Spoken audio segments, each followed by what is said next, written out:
Welcome back, Stasa23 here, back again with some knife therapy, and today's video is not going to be a review. It's not going to be overview. I guess it's an overview of some sorts, but these are some knives that, I don't really consider myself a collector, more as a knife enthusiast, but these set of knives are old, discontinued, some pieces that I chased for a long time, and some of them that, I just found them at a gun show.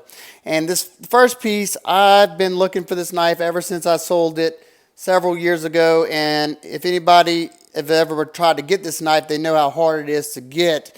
It's always up and gone very, very quick. And that is the Spyderco Leaf Storm.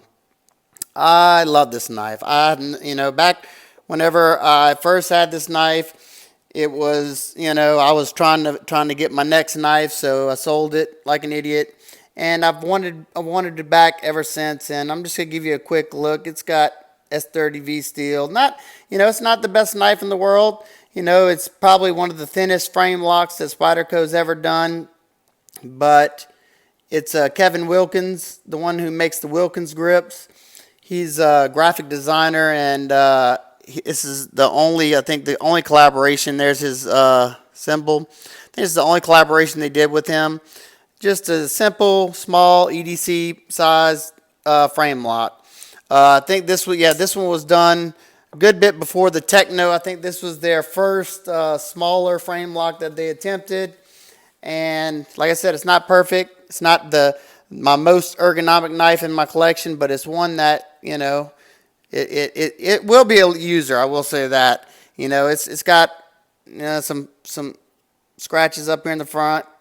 Nothing terrible, but I picked this up from Sarcastic Sporks, I think, on Instagram. Great guy. Threw my edge on there, as you can see. When I throw my edge on there, that means it's going to be a keeper usually, or one that I plan on using. Sarcastic Sporks, great guy, great page. I've done several deals with him, and always a pleasure to do business with. There you go. That is the Spyderco Leaf Storm. The next one's not as hard to get, but it's definitely a little bit harder to find, and that is the Bradley Alias. I think this is the bigger one. I got this from, I think it's Dr. Death on Instagram. He's from the UK. Me and him have done plenty of trades in the past, and he was offering this one up. I forgot what I traded for him, but this is a really nice. They used to call this the poor man's Sebenza. Definitely not, nowhere near the quality of the Sebenza, but it is a great knife. This one was produced by Benchmade. You can definitely see some of the Benchmade stuff on here. Very nice knife. Probably I got it tightened because it guillotined me the other day, but one of my smoothest titanium frame locks that I have. The detent's not the greatest, but I think it's a beautiful knife. I carry and use this one also. You can see it does have some love marks on there.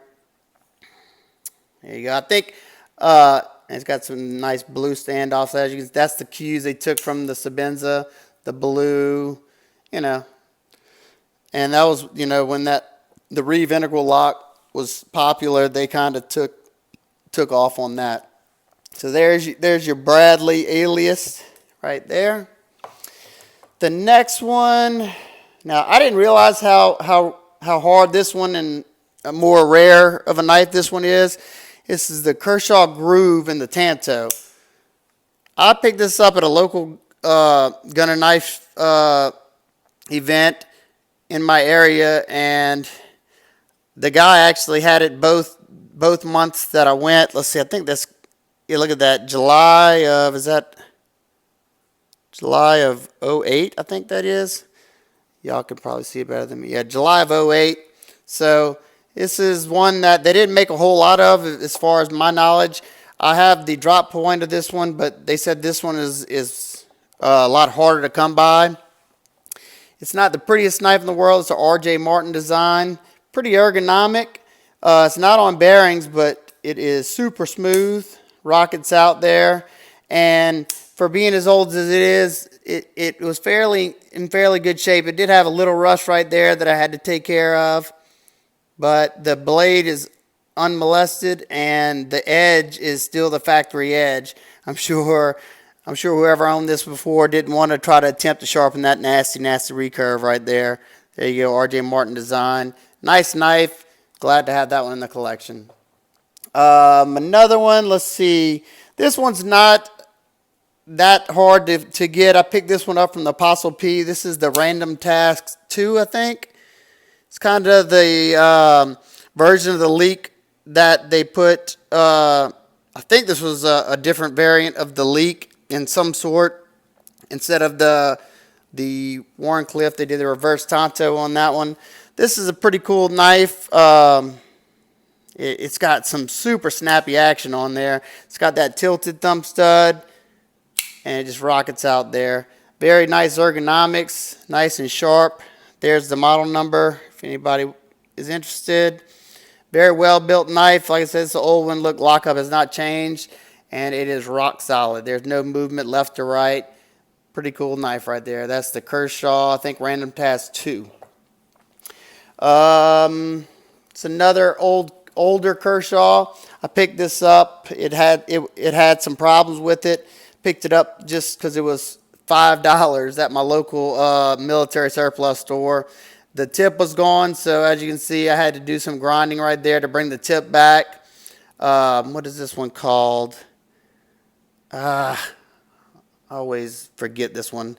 Definitely got the funkiest clip in the world whenever Kershaw was putting these nice, gigantic, ugly clips on there. I don't know what they were thinking right there. You can put it tip up, but yeah, that much of the knife is sticking out. Nah, it's a nightmare. Pretty cool design. Somebody let me know in the comments what that one's called. That's another old one, discontinued model.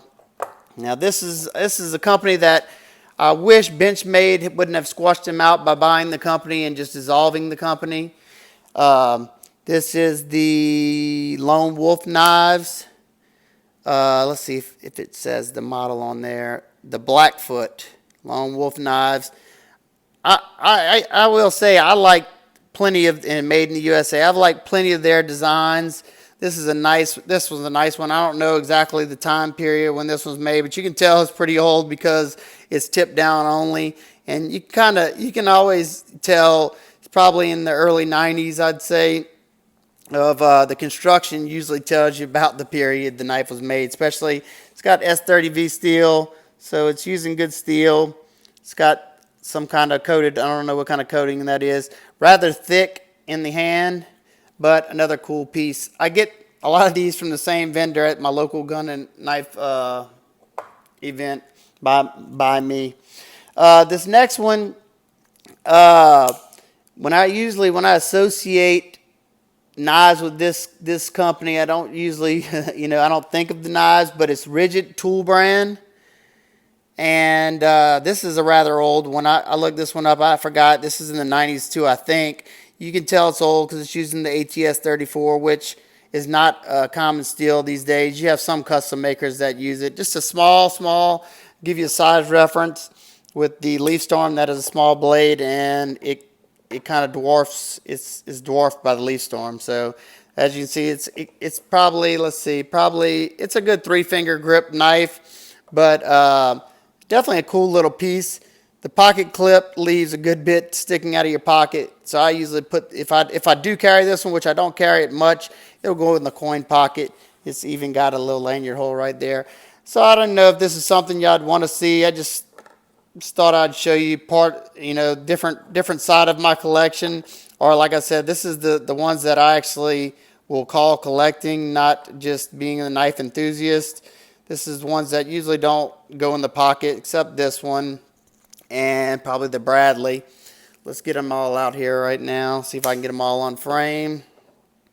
That is the Lone Wolf knife. Let's see, the Kershaw Groove Tonto. Yeah, that one's not going to play nice. We'll put that one over here. See the Bradley Alias 1. Beautiful knife. Definitely a cool piece.